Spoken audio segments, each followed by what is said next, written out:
مدینے کے قریب ایک گاؤں میں عمران نامی ایک نیک دل کسان رہتا تھا۔ وہ سادہ زندگی گزارتا، 5 وقت نماز پڑھتا اور اللہ سے ہر حال میں راضی رہتا۔ عمران کے پاس بہت تھوڑی زمین تھی، مگر وہ اسی میں شکر ادا کرتا اور رزق حلال کما کر زندگی گزارتا۔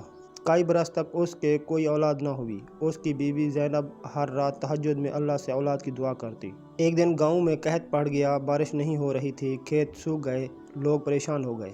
عمران نے گاؤں والوں کو اکٹھا کیا اور کہا، ہم سب جمع ہو کر بارش کے لیے نماز استسقاء پڑھیں، اللہ ضرور سننے والا ہے۔ اگلے دن سب نے مل کر میدان میں نماز ادا کی۔ دعا کے بعد عمران کی آنکھوں سے آنسو نکل پڑے۔ وہ دعا میں کہہ رہا تھا، یا اللہ ہمیں رزق دے، ہمیں اولاد دے، ہمیں صبر دے۔ لوگ واپس گھر کو لوٹ گئے۔ عمران نے اپنی بیوی سے کہا، یقین رکھو اللہ ہماری ضرور سنے گا۔ کچھ دن گزرے۔ ایک رات آسمان پر بادل چھا گئے اور موسلا دھار بارش ہونے لگی۔ سب لوگ خوشی سے جھوم اٹھے۔ عمران کے کھیتوں میں ہریالی لوٹ آئی۔ اس نے خوب محنت کی اور فصل تیار کی۔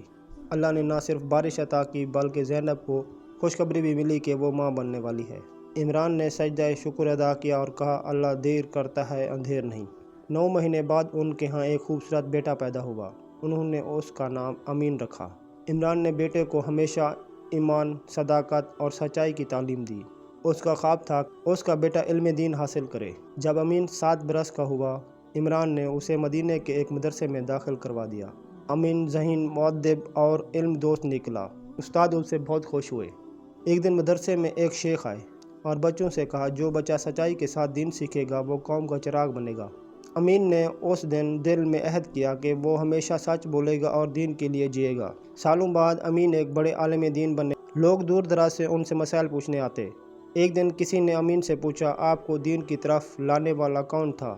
امین نے کہا، میرے والد کی دعا، میری ماں کی آنکھوں کے آنسو اور اللہ کا فضل۔ آج بھی لوگ عمران کی اس کہانی کو بچوں کو سناتے ہیں کہ کس طرح صبر، دعا، یقین انسان کی زندگی بدل سکتے ہیں۔